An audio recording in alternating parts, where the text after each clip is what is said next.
महाराज का सतगुरु सत्ता का अंग है।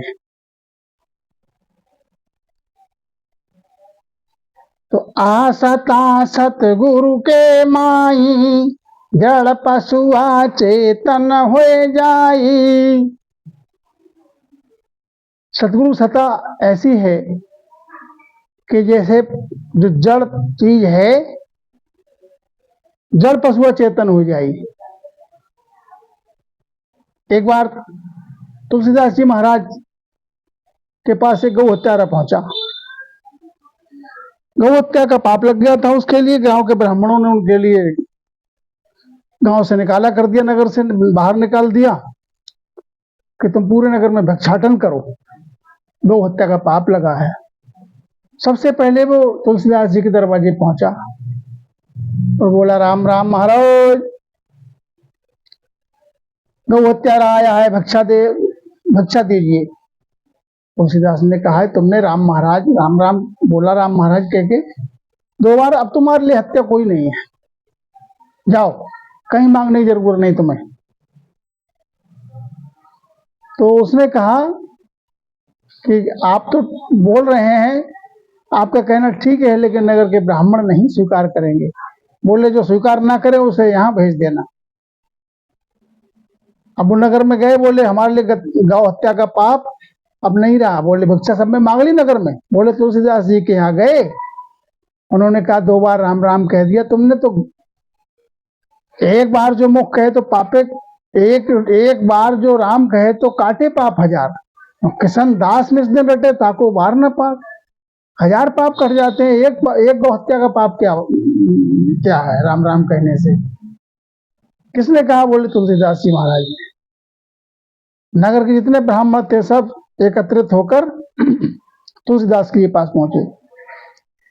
हाँ भाई, तुमने इसको मुक्त कैसे कर दिया बताओ।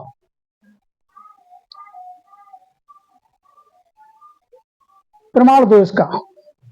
इसके हाथ से अगर गौ ग्रास जीम लेगी तो मान लेंगे गौ हत्या इसके लिए मुक्त हो गई, गौ हत्या का पाप जो है अब नहीं रहा। और गौ अगर ग्रास इसके हाथ से नहीं लेगी तो ये पाप से मुक्त नहीं हुआ। उन्होंने कहा ठीक है, गौ हत्या का पाप अगर गौ ग्रास इसके हाथ से जीम लेगी तो मानोगे। फिर विचार किया कि सरजीत गौ है, उसके लिए किसी ने छेड़ दिया पीछे से और उसने सर हिला दिया तो ये कहेगा, मना कर दिया। तुलसीदास जी के मन में विचार आया कि ये शंकर जी का नादिया पत्थर का है, ये सरजीत होकर और इस गौ हत्या के जो जिसे तुम बता रहे हो उसके हाथ से पत्थर का नादिया, शंकर जी का नंदी पत्थर का नादिया सरजीत होकर पूंछ हिलाकर और गौग्रास इसके हाथ से ग्रहण करे, तब तो मानोगे हाँ गौ हत्या के पाप से मुक्त हो गया। बोले हाँ, फिर मान लेंगे। पीछे से कुछ ब्राह्मण बोले तुलसीदास तो पगला गए, अरे पत्थर का नादिया कहीं गौग्रास लेता है। रसोई बनी, उसने गौग्रास लेकर आया। तुलसीदास जी महाराज ने कहा, हे शंकर जी के नंदी,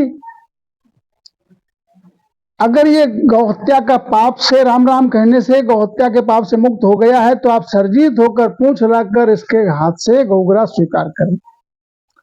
तो उन समय पत्थर के नादिया ने पूंछ हिलाकर सरजीत होकर और उस के हाथ से गौग्रास स्वीकार किया।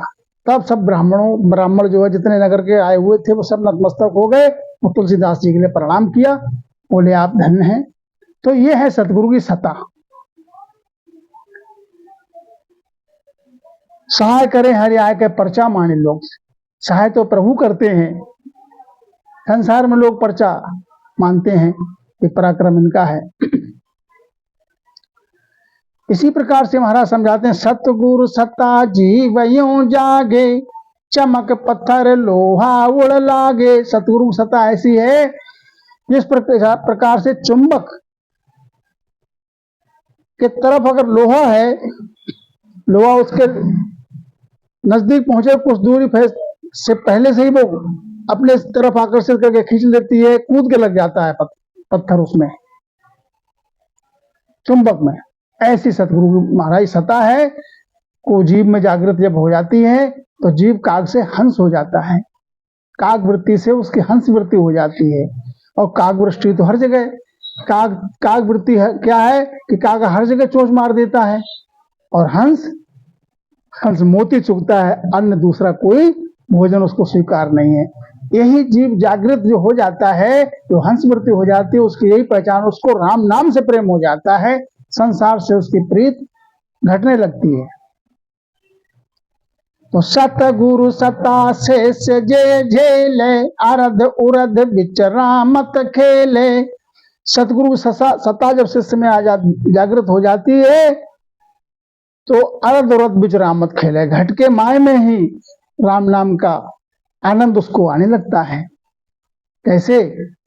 सांस उसास रटे नित साई, निर्मल नैन खुले घट माई।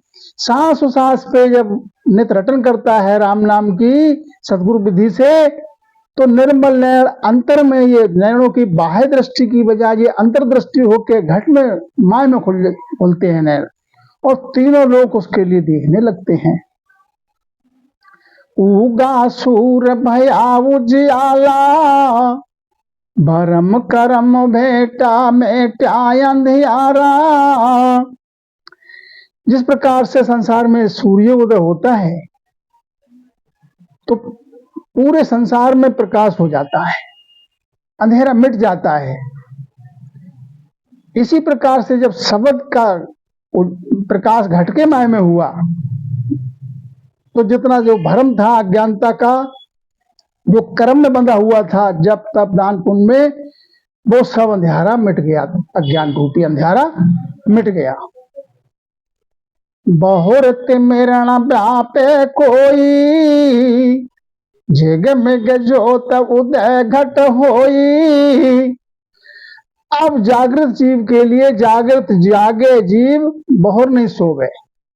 जब जागृत हो गया, सत्शब्द उसके माय में नाम मन से अब निजमन हो गया, तो उसके लिए तिम्र माने अंधकार रूपी अज्ञानता रूपी अंधकार उसको अब नहीं व्यापेगी। और राम नाम का सिमरण करते करते घट के माय में झिगमिग झिगमिग ज्योत उदय हो गई घट में। अब कैसा लग रहा है शब्द का? शब्द से जब मन लग गया तो ज्यों मुख देखे दर्पण माई, अरस परस सेवक साई। जिस प्रकार से आप दर्पण में अपना मुख देखते हैं, ऐसे ही सेवक और साईं से अरस परस दीदार हो रहा है घट में। कोटक भाण हुआ उजियारा, दिल ही मैं साहिब दीदारा। यहाँ संसार में तो एक सूर्य है, और घट के माय में कोटान सूर्य का प्रकाश हुआ।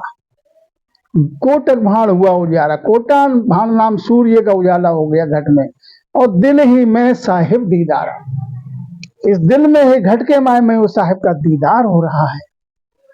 इमरत बूंद झड़े कण मोती, दीपक ज्ञान झिगामिग ज्योति।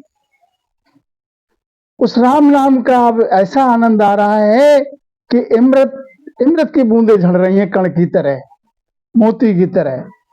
दीपक ज्ञान, अब ज्ञान का दीपक घट में जागृत हो गया तो झिगमिग झिगमिग ज्योति हो रही है माय में। मन वो चावर करे मन माई, जा देखूं त्या सतगुरु साई।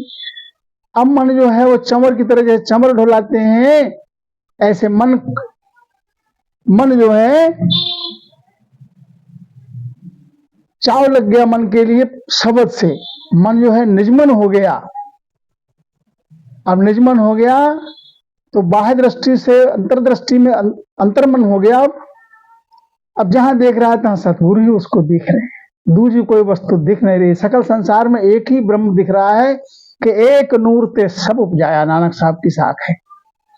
सबके सकल सृष्टि के जीव में एक ही ब्रह्म है, लेकिन फर्क इतना है कि सब घट में और मोरा साइया, शून्य सेज न कोय।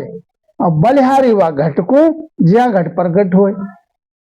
वो ब्रह्म का नूर है तो सकल जीव में, सृष्टि में, लेकिन बलिहारी उस घट के लिए है जिसको सतगुरु की शरण मिली और सतगुरु के प्रताप से उसे घट में नाम की जागृति हो गई।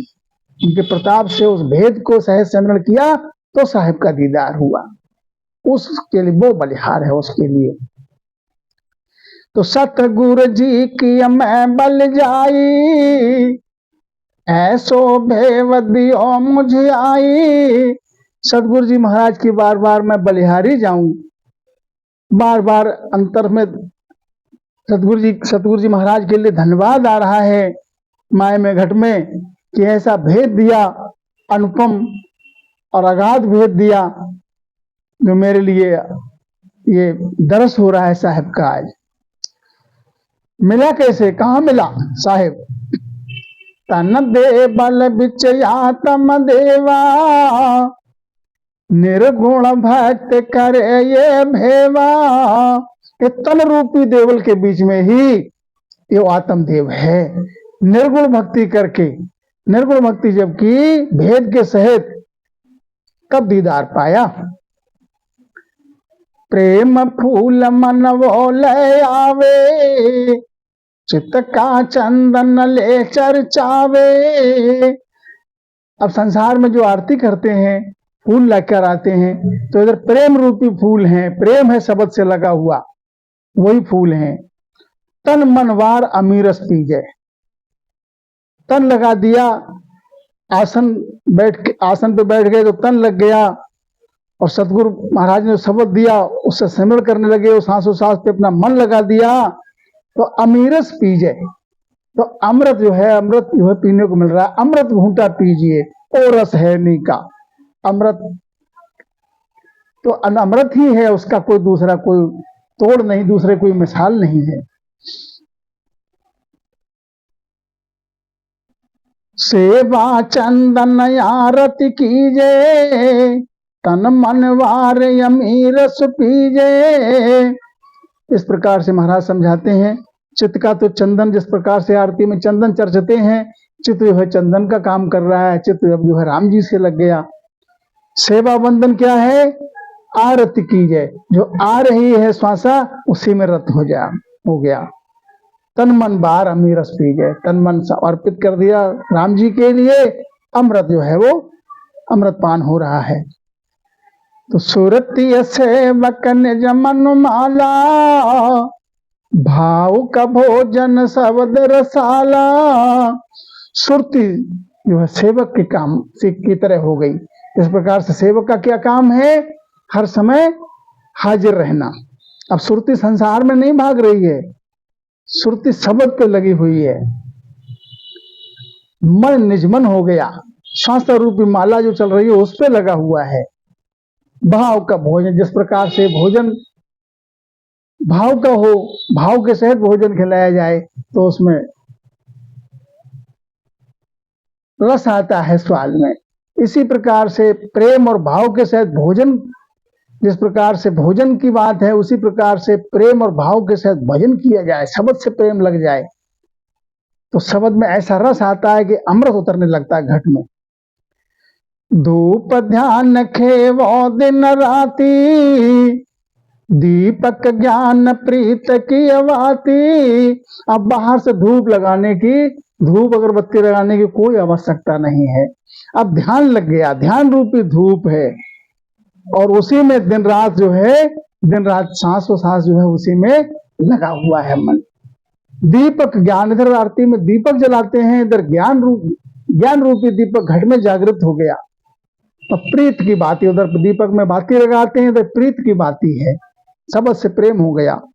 अब इस विधि से जब भजन होने लगा तो सुख मन कलश यमी भर लाई, झिलमिल मंदिर माई। सुखमण चलने लगी। इला पिंगला का जब मेल हुआ तो सुखमण चलने लगी। सुखमण तो महाराज जब भी चलती है या तो संसार की वृत्ति में तो अंतिम समय में जाता है, मृत्यु के समय सुखमणा चलती है, इससे पहले नहीं। सुखमण जिसकी चलने लगी समझो उसका प्राणांत हो जाता है।